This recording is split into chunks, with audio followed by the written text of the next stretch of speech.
नमस्ते, आप सभी का स्वागत है पीआर अड्डा इंडिया में। आज हमारे साथ बातचीत करने के लिए सिद्धार्थ जी मौजूद हैं। सिद्धार्थ जी, आपका हार्दिक स्वागत है। बहुत बहुत धन्यवाद। तो शुरू करते हैं सिद्धार्थ जी।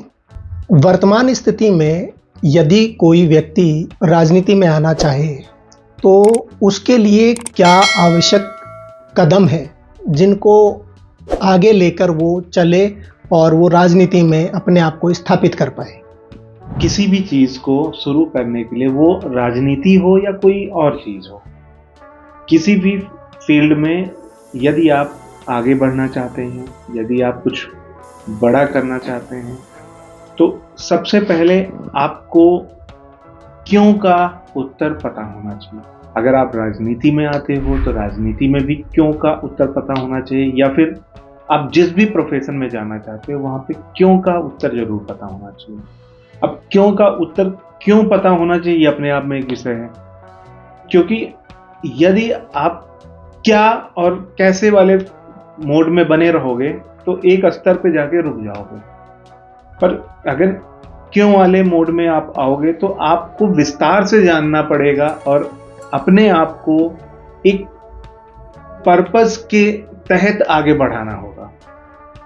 अगर आपका राजनीति में कोई पर्पस नहीं है, सिर्फ शौक के लिए आना चाहते हो, क्योंकि बहुत सारे लोग इसमें आ रहे हैं और बहुत सारे लोग कुछ ना कुछ करना चाह रहे हैं, अगर उनको देख के आप आ रहे हो तो बहुत गलत है और उस परिस्थिति में आप एक स्तर के बाद फंस जाओगे।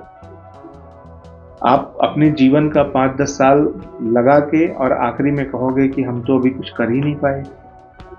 रीजन उसके पीछे यही है कि आपको वो पर्पस नहीं मिला है।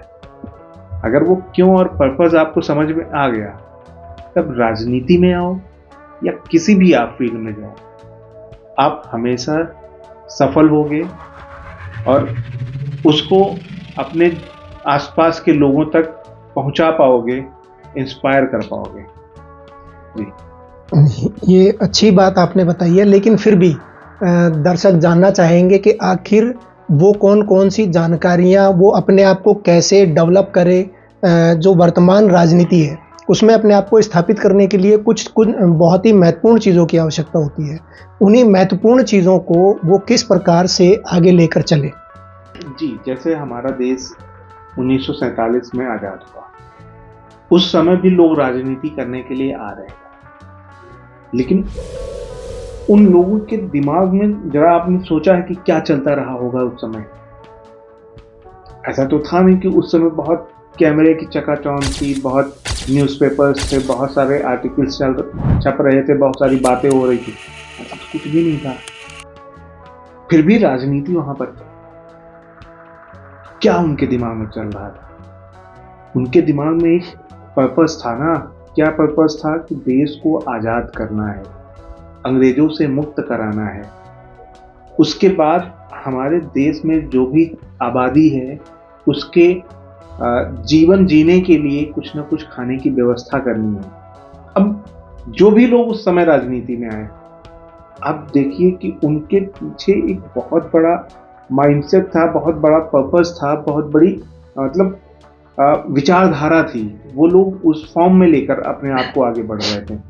हाँ, आज की परिस्थिति में देखें तो वो चीज़ें नहीं हैं, वो परिस्थितियां नहीं हैं।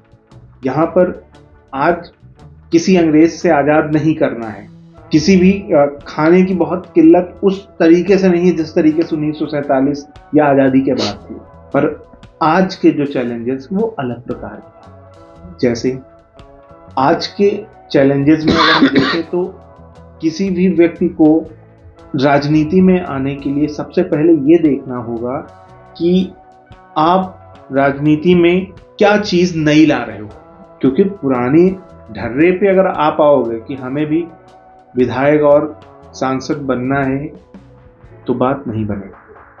आप अगर राजनीति में आ रहे हो तो आपको वेल इक्विप्ड होके आना होगा। पहले जैसे क्या होता था कि हम इक्विप्ड होके नहीं आते थे, बस आते थे। आज समय बदल गया है। आज आपको पूरी तरीके से शस्त्र और अस्त्र से सुसज्जित होना होगा। अब आज के समय में शस्त्र और अस्त्र अलग प्रकार के हैं, नए तरीके के हैं। आज अगर राजनीति में आपको आना है तो आपको सबसे पहले तो राजनीति की समझ होना जरूरी है। जब तक राजनीति को आप समझोगे नहीं, कुछ भी बेहतर नहीं कर पाओगे। दूसरा, लक्ष्य होना जरूरी है। बिना लक्ष्य के आप राजनीति में कुछ भी बेहतर नहीं कर पाओगे। अब इन दोनों के बाद तीसरा नंबर आता है कि आपको ज़्यादा से ज़्यादा स्किल्ड होना ज़रूरी है। बिना स्किलफुल हुए आप राजनीति में सरवाइव नहीं करोगे।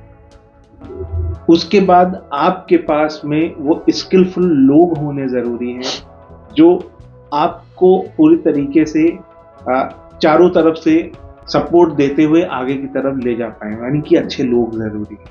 टेक्नोलॉजी पे आपको कमांड होनी चाहिए, अगर नहीं है तो आपके आसपास के लोगों को उसकी बेहतर समझ होनी ज़रूरी है। और इन सारी चीज़ों को एक व्यक्ति कभी इकट्ठा नहीं कर पाता है अगर वो इंडिविजुअली जाना शुरू करता है।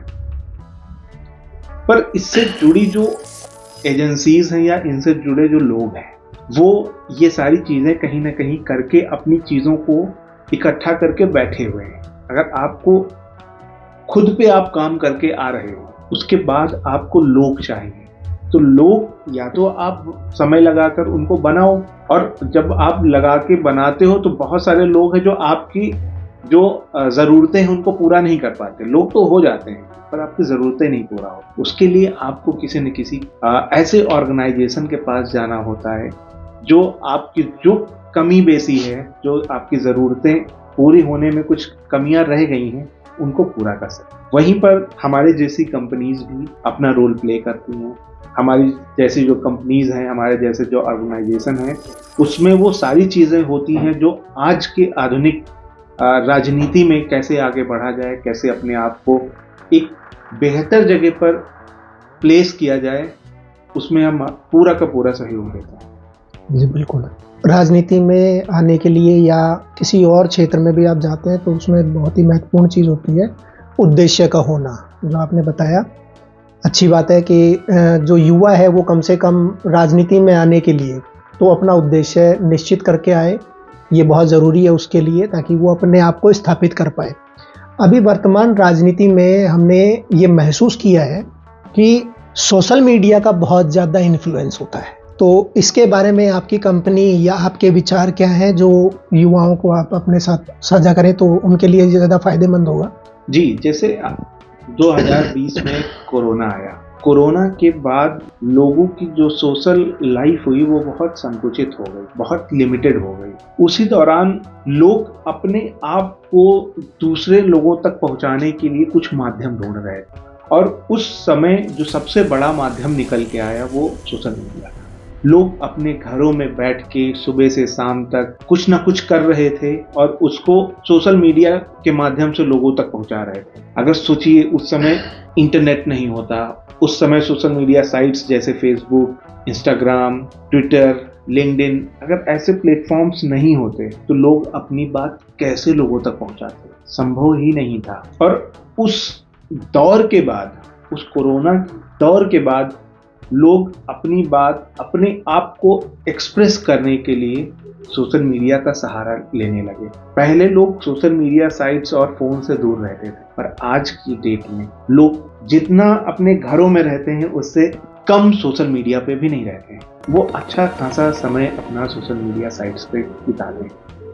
और जब लोग अपना समय सोशल मीडिया साइट्स पे बिताते हैं और आप वहाँ पर एक्टिव नहीं हो या आप वहाँ से अपने आप को अलग बना के रखे हो, तो आप सोशल कम्युनिटी से धीरे धीरे दूरी बना रहे हो। लोगों से कनेक्ट होने के लिए आज की डेट में आप सोशल मीडिया पर जाओगे ही जाओगे। अगर आप नहीं जाते हो तो राजनीति में भी और उससे इतर अपने व्यक्तिगत जीवन में भी आप कुछ ना कुछ बड़ा लैग कर रहे हो। जी बिल्कुल। तो कौन सी ऐसी बातें हैं जिन पर सोशल मीडिया पे जो यूथ, अब पॉलिटिक्स में, क्योंकि हम पॉलिटिक्स की बात कर रहे हैं, राजनीति की बात कर रहे हैं, तो हम यही जानना चाह रहे हैं, दर्शक भी यही जानना चाहते हैं कि वो ऐसा क्या अपने आप में सुधार लाएं जिनकी वजह से उनकी जो सोशल मीडिया है वो सोशल मीडिया इफेक्टिव हो, रिजल्ट ओरिएंटेड हो। सबसे पहले वही कि आपको क्लियरिटी होनी चाहिए कि आपका पर्पस क्या है। अगर आपको उद्देश्य क्लियर नहीं है कि आप क्या बात करने वाले हो, क्या आप बोलने वाले हो, क्या आप अपने दर्शकों या अपने लोगों से बात करना चाहते हो, अगर वो क्लियरिटी नहीं है तो आपका कंटेंट खराब हो जाएगा। आप जो भी लिख रहे हो, जो भी बता रहे हो, वो सही डायरेक्शन में नहीं होगा। अगर वो डायरेक्शन में नहीं हुआ तो आपकी आगे की सारी चीजें व्यर्थ हो। तो सबसे पहले आपको ये क्लियरिटी होनी चाहिए कि आप क्या बात करना चाहते हो, और फिर उससे जुड़ा हुआ कंटेंट आपको बनाने के लिए या तो आप खुद उतना महारत हासिल किए हो कि आप बेहतर कंटेंट बना पाओ। अगर आप नहीं बना पा रहे हो तो हम और हमारे जैसे जो ऑर्गेनाइजेशन है उनसे भी आप मदद ले सकते हो, जो आपको गाइड करेंगे, बताएंगे कि असल में कंटेंट कैसा क्रिएट किया जाए जो लोगों तक सुगम तरीके से पहुंच पाए, और जो आपकी भावनाएं हैं, जो आपके मन में है, वो दूसरे के मन तक पहुंच पाए। ये एक हो गया। दूसरा, जब भी आप कंटेंट बनाने जा रहे हो तो कंटेंट बनाने में भी बहुत सारी दिक्कतें हैं। आप कंटेंट बनाने में जाओगे तो फिर आपको ये नहीं समझ में आएगा कि ग्राफिक्स कैसे बनाएं, और बना भी रहे ग्राफिक्स जैसे जैसे आपने बना लिया, पर कौन सा ग्राफिक्स उस पर्टिकुलर कंटेंट से जुड़ा हुआ लोगों तक पहुंचाना है, अगर वो भी नहीं कर पाए तो भी बेकार हो गया। ये दूसरा मुद्दा हो गया। तीसरा मुद्दा, जो भी आप रील्स बना रहे हो, जो भी आप वीडियो बना रहे हो, उसको भी अगर कंटेंट के साथ आप मैच नहीं कर पाए या उसमें बड़ा गैप नजर आया तो कहीं ना कहीं आप फिर से लैग कर जाओगे। तो मोटी मोटा बात ये है कि आपको जब भी सोशल मीडिया कंटेंट पे आप आते हो तो आपको ये इंश्योर करना है कि क्या आप बनाने जा रहे हो, फिर उसके लिए कंटेंट क्या होगा, उसके लिए ग्राफिक्स क्या होगा, उसके लिए वीडियोज में जो आप फ्रेम्स लगा रहे हैं वो फ्रेम्स कौन कौन से होंगे, जिससे आपका वीडियो, आपकी रील्स, आपका ग्राफिक, आपकी फोटो और आपका जो भी कंटेंट है वो स्ट्रीमलाइन हो पाए, जिससे लोगों को काफ़ी सुगम तरीके से चीज़ें समझ में आए और आप अपनी बात साइकोलॉजिकली उनको समझा।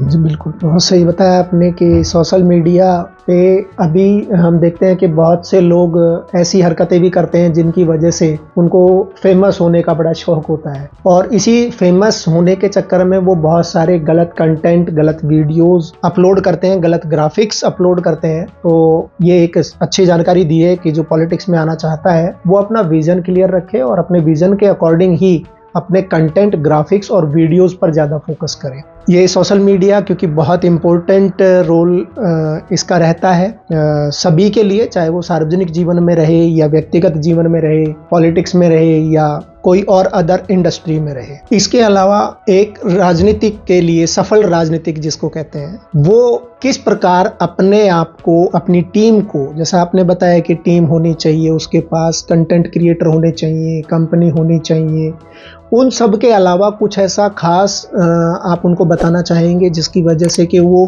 कम समय में अपने आप को एक अच्छी इमेज के साथ, वो अपनी इमेज इतनी डेवलप कैसे कर पाएगा, क्योंकि बहुत सारे संसाधन, देखिए सारे संसाधन होने जरूरी हैं, ये हम जानते हैं। हम ये भी मानना हमको पड़ेगा कि सबके पास सभी संसाधन नहीं होते हैं। तो आप वो बताएं कि कम संसाधनों के साथ वो अपने आप को किस प्रकार से स्थापित करे, इसके लिए उनको किन किन चीज़ों की आवश्यकता होगी, जो मिनिमम है। मिनिमम, देखिए मैक्सिमम की तो कोई लिमिट नहीं है, और लिमिट का मतलब है कि जिसके पास पैसा है, क्योंकि पॉलिटिक्स जो है वो पैसे के बिना अधूरी है। बिल्कुल भी नहीं है ये तो नहीं कहूँगा, क्योंकि बहुत से ऐसे राजनेता, बहुत से ऐसे उदाहरण हमारे सामने हैं जिनके पास पैसा नहीं था लेकिन उन्होंने बहुत बहुत अचीव किया, बहुत अच्छा अपने आप को स्थापित किया राजनीति में। तो राजनीति सिर्फ पैसे से होती है ये बात तो मैं नहीं मानता, हाँ, लेकिन राजनीति करने के लिए कुछ चीज़ों की आवश्यकता जरूर होती है।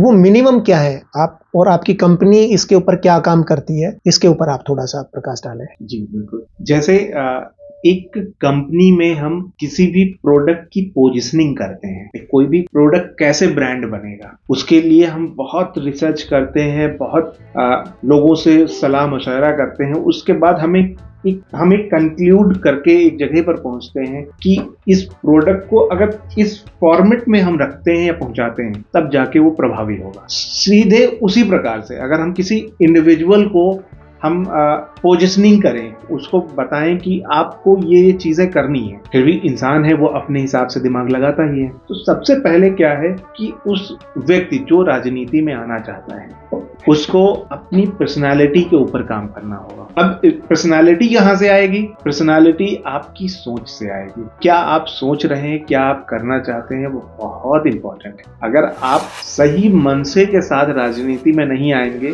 तो आप शुरू में ही एक्सपोज हो जाएंगे और उसके बाद आप खत्म हो जाएंगे। हो सकता है थोड़ा आगे जाके आप खत्म हो, पर आप खत्म होंगे, इसमें कोई दो राय नहीं। तो सबसे पहले आपकी सोच, आपकी मनसा स्पष्ट होनी चाहिए और बहुत सही होनी चाहिए। सही का सेंस कि आप एक जनता के वेलफेयर के लिए आपको अपने आप को राजनीति की तरफ लेके आना है। सेल्फ वेलफेयर के हिसाब से अगर आप आने की कोशिश करेंगे तो एक समय बाद आपकी चीजें सारी की सारी खत्म हो जाएंगी। तो सबसे पहले किसी भी व्यक्ति को जो राजनीति में आना चाहता है उसको अपने ऊपर काम करना होगा, अपनी सोच को सही डायरेक्शन देना होगा, उसको अपने नॉलेज को बढ़ाने के लिए हर दिन काम करना होगा। ये तो वो चीज है जिनके बिना आप एंटर ही नहीं कर सकते। अब एंटर के बाद आगे की चीजें हैं कि जो जनता है, जैसे हमारी ये जनता बैठी हुई है, ये जनता है, तो जनता को कैसे आप प्रभावी करेंगे, कैसे वो आपकी बात माने, उसके लिए आप उनके साथ बातचीत करेंगे और बातचीत में वो आपसे कन्विंस हो। उसके लिए सबसे जरूरी जो आज के समय सेगमेंट निकल के आता है वो है उसके मन को समझना। अगर आपने जनता के मन को नहीं समझा, उससे जुड़ी चीजों को नहीं समझा, तो आप चीजों को अपनी सही दिशा में लेकर नहीं जा पाएंगे, नंबर एक। और अगर लेकर भी चले गए तो उन तक पहुंचा नहीं। जब तक आप उन तक अपनी बात नहीं पहुंचाएंगे तब तक आप कभी भी सफल राजनेता नहीं बन सकते। अब पहुंचाने के लिए आपको उनके दिमाग में क्या चल रहा है उसकी समझ होनी चाहिए, जिसको हम इंग्लिश में साइकोलॉजी कहते हैं, मनोविज्ञान कहते हैं। अब मनोविज्ञान या साइकोलॉजी को पढ़ना, समझना, ये दोनों अलग अलग विषय हैं। बहुत सारे राजनेता इतिहास में ऐसे हैं जो कभी साइकोलॉजी पढ़े नहीं हैं पर उनको उसकी समझ है। तो राजनीति में आप भले ही साइकोलॉजी के आसपास कभी ना गए हों, पर आज की राजनीति में लोग इतनी आसानी से आपकी बात मानने के लिए तैयार नहीं है। आपको अपनी बात मनवाने के लिए उनके दिमाग को, उनके मन को समझना जरूरी है और उसके लिए आपको हर दिन अपने ऊपर कोशिश करनी होगी, अपने आप को निखारना होगा कि उनके दिमाग में क्या चल रहा है उसको हम जान और समझ पाए। जी, बहुत बढ़िया, बहुत अच्छा बताया सिद्धार्थ जी ने हमको अभी राजनीति के बारे में जितना भी हम समझ पाए और सर ने जो हमको समझाया। इन्हीं बातों के साथ हम आज के इस शो को यहीं ख़त्म करते हैं और आप सबसे निवेदन करते हैं कि हमारे PR अड्डा इंडिया का जो चैनल है आप प्लीज़ इसको सब्सक्राइब करें